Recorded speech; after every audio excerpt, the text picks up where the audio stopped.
მართვის მოწმობის გამოცდა დიდი ხანია საზოგადოების განხილვის თემაა. არაერთი წარუმატებელი მცდელობა, დამატებითი ხარჯები და ფსიქოლოგიური წნეხი. ეს ის საკითხებია, რომლებზეც კანდიდატები ყველაზე ხშირად საუბრობენ.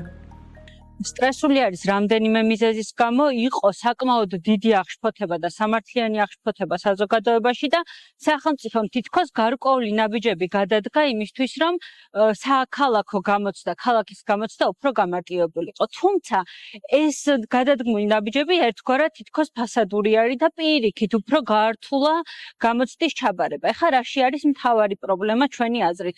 პირველ რიგში პრობლემა მდგომარეობს იმაში, რომ ყველანაირი გამოცდა, კანონი თუ ასე შემდგომ, რასაც კი სახელმწიფო იღებს და ადამიანი აბარებს ამ გამოცდას, უნდა იყოს განჭვრეტადი. ანუ შენ ზუსტად უნდა იცოდე, რა სირთულესაც არ უნდა იყოს ის, დაახლოებით რა გელის და რა უნდა ჩააბარო.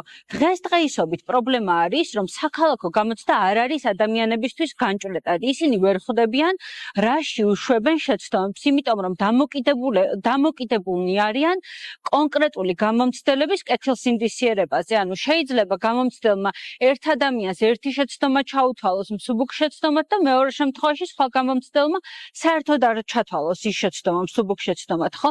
ასევე ქონია კურიოზული შემთხვევები, როდესაც მაგალითად დასავლეთში ადამიანები ჩაჭრეს იმის გამო, რომ მარჯვნივ გზას არ შეხედე და მომავალი მანქანა არ შენიშნეო, მაშინ როცა მე აღმოაჩინეს, რომ საერთოდ მარჯვენა მხარეს გზა არ იყო. არ მდებარეობდა და თითქოს ადამიანებს უჩნდებათ განცდა, რომ აღნიშნული შეცდომები არის მხოლოდ იმისთვის, რომ ისინი ჩაიჭრან კიდევ ერთხელ თანხა გადაიხადონ, დამატებით თანხა გადაიხადონ და სახელმწიფომ ამის გამო იხეიროს. სწორედ ამიტომ არის ყველაზე მნიშვნელოვანი, რომ პირველ რიგში უფრო განჭვრეტადი უნდა გახდეს, რას ვაბარებთ, როგორ ვაბარებთ და მხოლოდ გამომცდელის კეთილსინდისიერებაზე არ უნდა იყოს დამოკიდებული, იმიტომ რომ სამწუხაროდ ჯერ გამოსაცდელი ორგანოს ნდობა არ აქვთ ადამიანებს ჩამოყალიბებული. პროცესის მიმართ ყურადღება კიდევ უფრო გაიზარდა მას შემდეგ, რაც გამოცდის მიმდინარეობისას ორი ადამიანი გარდაიცვალა. აი ეს ფაქტები თავისთავად ძალიან სამწუხარო არის, რომ მოხდა. პირდაპირ თავისთავად ვერ ვიტყვით, რომ მანდა მაინც ამ გამოცდას, იმიტომ რომ ჯანმრთელობის პრობლემები შეიძლება ქონდეთ ადამიანებს, თუმცა ეს მეტყველებს იმაზე, რომ ძალიან სტრესული არის. იმაზე მეტად სტრესულია სწორედ იმიტომ, რომ არ არის ადამიანებისთვის ნათელი ის კრიტერიუმები, რის მიხედვითაც მათ უნდა ჩააბარონ აღნიშნული გამოცდა.